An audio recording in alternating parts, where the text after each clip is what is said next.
Welcome back to Wheel Reverend. When you're on the 2025 Suzuki Katana, you immediately understand that it isn't just about raw numbers on a spec sheet, it's about the character. Throttle response is smoother than ever thanks to the refinements Suzuki made with its ride-by-wire system. There's a fluidity to the way power builds. It isn't abrupt or intimidating, but it's never dull either. Roll it on in first and second gear, and the surge is instant, clean, and purposeful, letting you slice through traffic or rocket down an open road. At mid-range, where most riders spend their time, the engine shines. It pulls hard and holds steady, with torque on tap that feels like it never runs out. Then, at higher revs, the engine snarls and screams in a way that reminds you of its GSXR bloodline. The character is aggressive when you ask for it but refined when you don't, which makes it versatile in ways a retro-styled bike doesn't always manage. One of the things that surprised me most about the Katana is how usable that power is.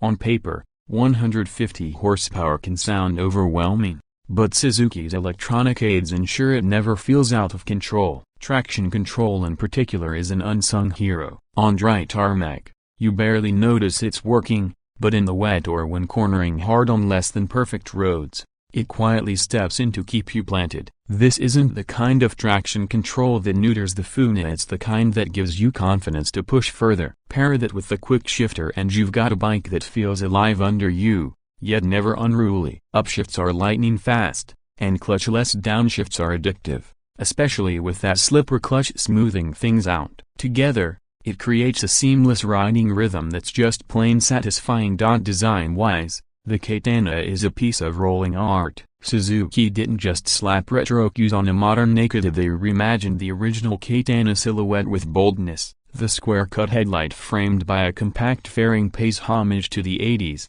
while the aggressive tank lines and compact tail scream modern sport bike. It's a combination that stands out in a sea of cookie-cutter naked bikes. The proportions feel tight, muscular, and intentional, giving the Katana presence whether it's parked or flying by at speed. The details matter here too. The bronze wheels and gold forks on the blue model aren't gimmicks, they give the bike premium visual weight. The satin finish on the bodywork, the sharp graphics, the minimalistic rear end, all these things reinforce the idea that the Katana is a designer's bike, built to make a statement as much as to perform. It's a motorcycle that demands a second look, and that in itself is rare today. Comfort might not be the first word you associate with a sport naked like this, but Suzuki has done its homework. The seat height is approachable for a wide range of riders, the handlebar position is upright enough to keep weight off your wrists, and the overall stance feels natural rather than extreme. That makes it a bike you can commute on during the week without torturing yourself,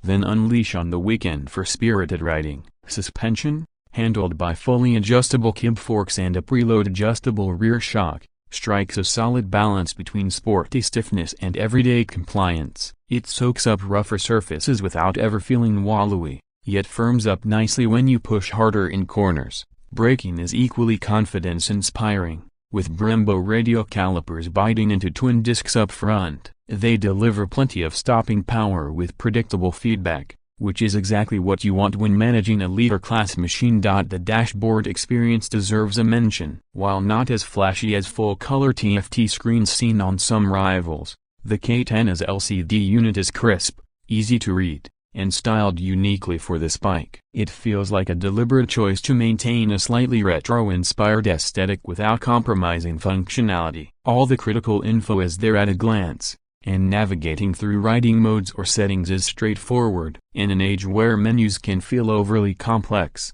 Suzuki kept things simple, and I appreciate that. Now, let's talk real-world ownership. At a price hovering just over 11 grand including taxes in most markets, the 2025 Katana positions itself in a sweet spot. It undercuts many of its European rivals in price, yet offers comparable performance and a unique style. Sure, it has quirks if the smaller fuel tank means more frequent stops, and some riders may wish for a little more range if touring is on the agenda, but that isn't the Katana's mission. This is a street-focused weapon designed to be engaging and eye-catching on short to medium rides, and it does that brilliantly. Reliability is another strength. Suzuki's inline-fours are known to be bulletproof with proper maintenance, and that peace of mind counts for a lot. Add in reasonable service intervals and a dealer network that's generally easier on the wallet compared to some exotic brands, and the Katana makes a strong case as a practical performance bike too.